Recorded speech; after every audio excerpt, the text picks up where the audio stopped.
Assalamualaikum warahmatullahi wabarakatuh. First of all, introduce my name is Lutfinur Maharam from Group C, and we are from the Department of Mechanical Engineering.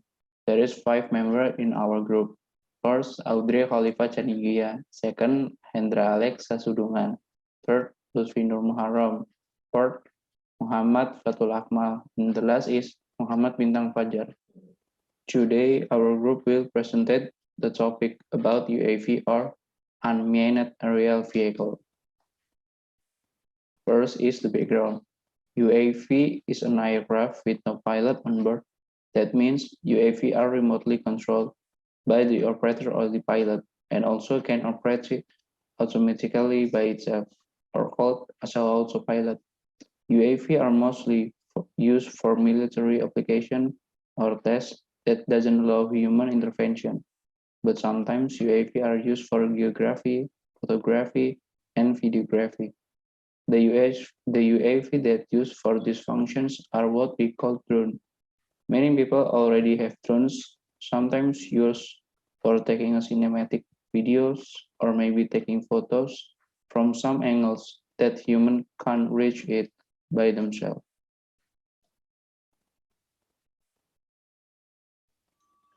Now we will be discussing its history. UAV's innovation started in the early 1900s and focused on for training military personnel as a practice target. The earliest attempt at powered UAV was Aerial Target by A.M. Lowe in 1916.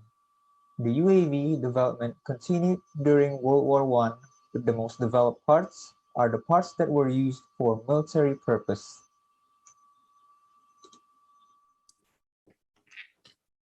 Hello everyone, my name is Muhammad Bintang Fajar, NRP 50072011125, and I'm here to explain about the development of UAVs or unmanned aerial vehicles.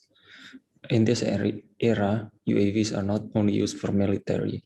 Many activities can be done using UAVs, like localization and mapping. A good example is Google Maps. Google Maps is something we use a lot these days, or delivering cargo. A good example is Amazon Prime Air and many more.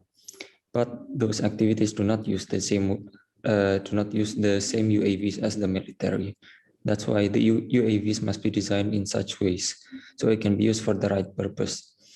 Even in the military, there are as far as I know, there are 2 types of UAVs.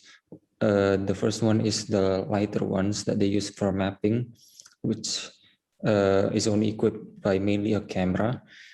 And the second one is the ones that are used for military things like wars, or maybe they're mainly UAVs are mainly weaponized, and they're usually heavier than the first type.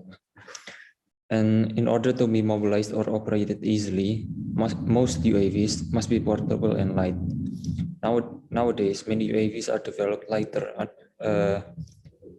Most of them are under 1,000 grams, so it can be operated by take-off hand launch. It means they can fly right from your hand. Thank you for listening, and goodbye. Before I explain about the classification, I'd like to introduce myself. My name is Muhammad Fatul Akmal with an RP of 50072010007. So, D. Classification. We define the classification based on its function. UAVs generally have one of 6 functional categories, but also can be multi-roles, and it becomes more relevant in this era. First, there is combat. Used to providing attack capability of high-risk mission, for example, like UCAV drones and suicide drone. Next is reconnaissance, used to providing battlefield intelligence. Third is target and decoy, used to provide ground and aerial gunnery. Fourth is logistic, used to delivering cargo. Fifth is for civil and commercial UAVs, used for agriculture data collection and mapping. Last, 6 is research and development, used to improve UAV technologies. So now is the example of the UAVs. The first example is Boeing Scan Eagle. Scan Eagle is an UAV that can be detected by radars. And besides that, the sound of this UAV are also very audible. This UAV can be launched from land or from sea, like military battleship, and is guided by GPS and equipped with camera and infrared sensor. The second example is Puna. Puna is stand for South Garanda Awak. It is an UAV made by Indonesia. Puna used for various purposes like mapping, searching disaster victims, and military purpose. Uh,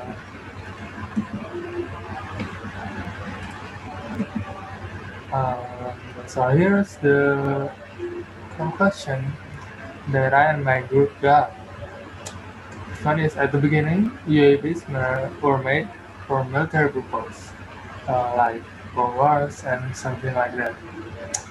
But now, UAVs can be used for another purposes besides military purpose, like geography, photography, videography, and something like that.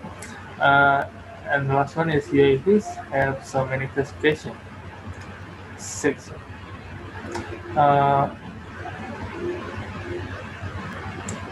which have their own advantage for each classification.